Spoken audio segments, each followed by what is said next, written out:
membrane transport, pharmacological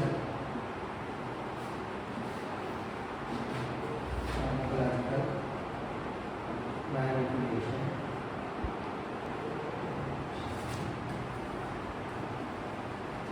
Good morning everyone. Today we are going to deal about a topic which is of immense pharmacological significance, that is membrane transport. How this membrane transport is being manipulated for pharmacological purpose, means in the design and development of drugs. So first of all, what is the need for membrane transport? Why membrane transport has to happen? Generally, a cell is a huge metabolic machine.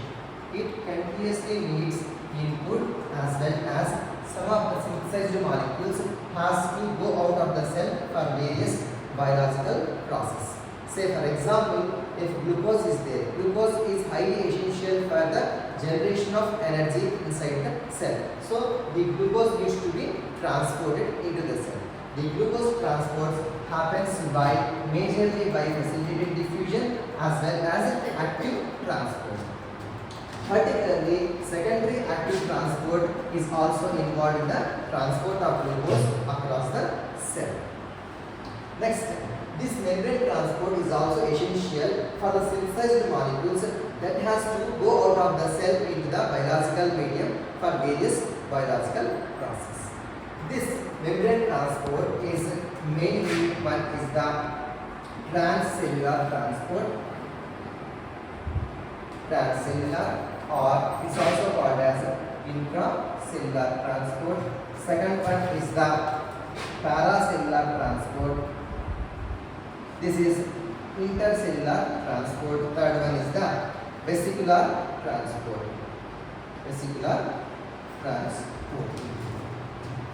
Here, first, this transcellular transport mechanism is again of passive diffusion, facilitated diffusion, active transport. This active transport is of again two types: primary active transport, secondary active transport. Today we will see this active transport mechanism has been manipulated in such a way to design the drugs. Say for example, first if you go to primary active transport.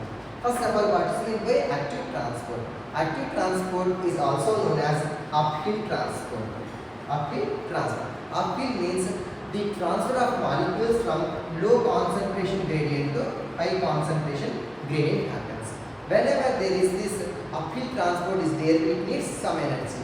The energy forms will be chemical energy in the form of ATP, electrochemical gradient, as well as in lower organisms like bacteria, that will be photons, or light will be serves as the source of energy for the transport of molecules. Next, this active transport is one substrate specific.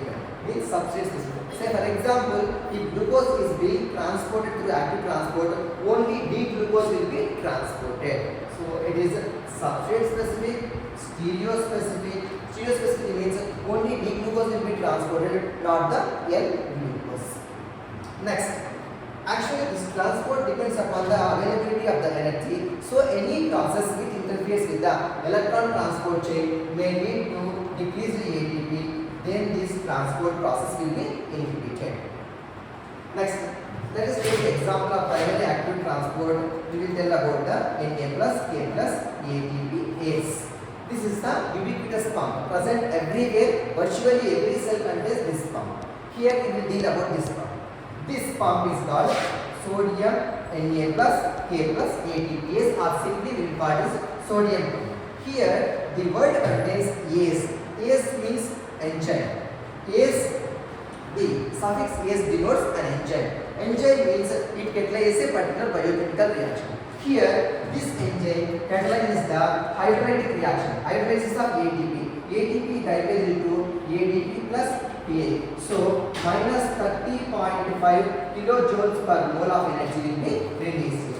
This energy is utilized for the transport. Next, here we are seeing, so this is ase means it is an enzyme. Enzyme means it catalyzes a particular biochemical reaction. The reaction hydrolysis, hydrates of ATP upon hydrolysis, it liberates adenosine diphosphate as inorganic phosphate with the simultaneous release of energy minus 30.5 kilojoules per mole. This is an exergonic reaction. This energy is utilized for the transport of molecules against their concentration gradients. How it happens, we will see.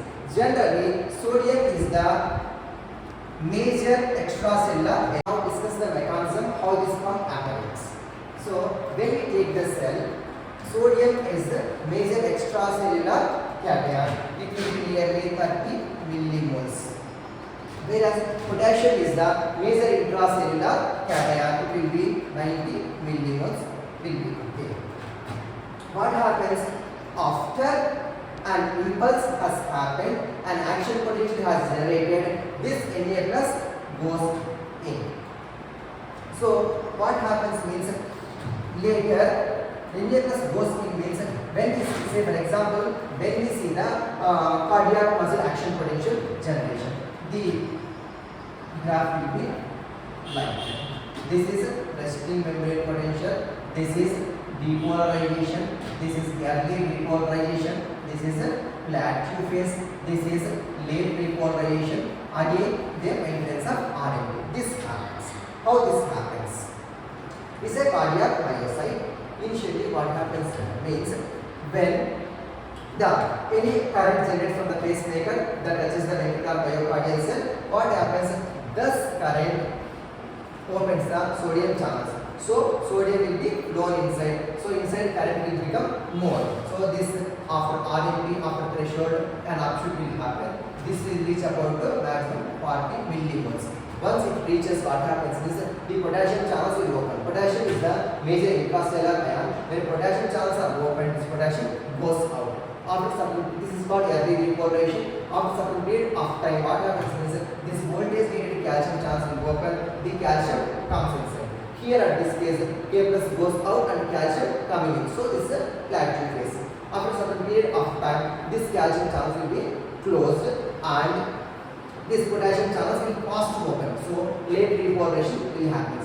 After a certain duration of time, what happens is it goes below the resting membrane potential. At this Na plus K plus ATPase pump is going to operate. So during the depolarization, the sodium has come in. Repolarization, potassium has gone out. At the resting membrane potential, the ions that has transported against their concentration gate has to reach their original place. In doing so, this Na plus K plus ATPase pump will be operative, is used. So what this pump does means this sodium that is come inside has to go outside. So what happens?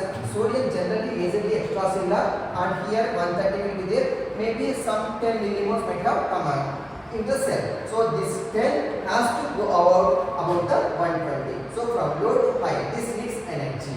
So this upon the breakdown of ATP, this released energy will be useful.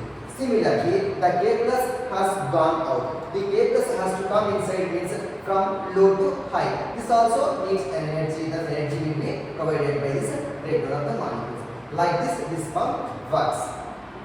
Next, when coming to the structure, this is AS means it denotes an enzyme. Enzyme is a mainly protein. Protein is a gene product. So here, for the synthesis of this huge molecule, two genes are involved. This Na plus K plus ATPase is a heterodimeric protein. Means hetero means dimer means two subunits. Those two subunits are similar in size. So subunit A and subunit B will be there. So here two genes are responsible for the production of a single enzyme. This enzyme has discovered one gene, one enzyme hypothesis proposed by Beadle and Tatum. Earlier, Beadle and Tatum has proposed that one gene is responsible for the production of one enzyme. But here two genes are responsible for the production of one enzyme. Like this two genes will be there. One gene for subunit A, another gene for subunit B. Actually, subunit A is larger, subunit B is smaller. Subunit A is responsible for the catalytic activity, subunit B is not responsible, but after the synthesis of these subunits on the ribosomes and released into the cytoplasm, this subunit B serves as an anchor to subunit A and long pulls this subunit A and inserts into the membrane. Then it is going to function. Next, by coming to the what is the pharmacological significance significance of manipulating this enzyme. Say for example, in congestive heart failure, there is decreased calcium will be there in cardiac myocyte. So we have to improve the calcium concentration inside the myocyte, so we can improve the contraction of the failing heart. In doing so, what we do is here this pump will be there, Na plus K plus ATP pump will be there on cardiac myocyte. There will be adjacent sodium calcium exchanger is also be there. This pump what in sodium potassium ATPase, this pumps Na out and K plus C. This NCX sodium calcium exchanger pumps sodium in, calcium out. So here we have to manipulate this pump. We have to inhibit this pump through some drugs like digoxin or ORB. If this pump has been inhibited, this pump also doesn't work. If this pump has inhibited, sodium won't go out, so it will stay in only. So sodium concentrations will be more, this membrane potential will be more sometimes. When this pump is not working, this is also not working. This pump's work is to pump sodium in and calcium out. When this is not working, this is also doesn't work. So sodium, calcium doesn't go out. So calcium slowly builds up and improves the failing heart, contraction of the heart. Like this pharmacological manipulation of this pump used for congestive heart failure, that digoxin like molecules are being worked. Next, secondary active transport, how we can manipulate. Here, say for example, at the glomerulus, that will be blood will be filtered, and filtrate contains water, ions, glucose, some amino acids, etc. etc. Actually, these glucose and sodium will be reabsorbed. Reabsorption happens through SGLT transport, sodium dependent glucose transport. This is secondary active transport. Here, this SGLT pump has been inhibited to serve as a therapeutic approach for the treatment of diabetes. How it happens means, say for example, this is the glomerulus. Here, SGLT pump will be there. Here, the filtrate contains sodium, glucose, minerals, like this, etc. So this pump reabsorbs sodium along with glucose. In diabetes, what happens? Diabetes means there is a increased glucose that has been filtered into the filtrate proximal convoluted tubule. Here the approach is to flow the glucose out through the urine. So one drug will be there, that is dapagliflozin. In this drug itself you will see the name gliflo, means flow the glucose out of the body. So if we inhibit this pump through this drug, what happens means sodium and glucose won't reabsorb, so they pass out through the urine. So thereby we are reducing the glucose levels in the blood indirectly. Here, this the use of this is not only for diabetic, also very cardioprotective drug that has been proved. And at the same time, if we go for some adverse effects, means there will be loss of electrolytes will be there, and at the same time, if glucose is going through, whenever through the urinary system, if there is any infection, the glucose will serve as a source of food making for the microbes. There will be chance of infection because diabetics are more prone to infections. Like this membrane transport mechanism has been pharmacologically manipulated. If we inhibit this Na plus K plus ATPase through digoxin like molecules, we are going to increase the calcium concentrations. So we are going to improve the failing heart. At the same time, in diabetics, if we inhibit this SGLT pump, we are going to flow the excess glucose out from the blood to the urine. Thereby we are reducing the glucose concentrations. Thank you. If there are any questions,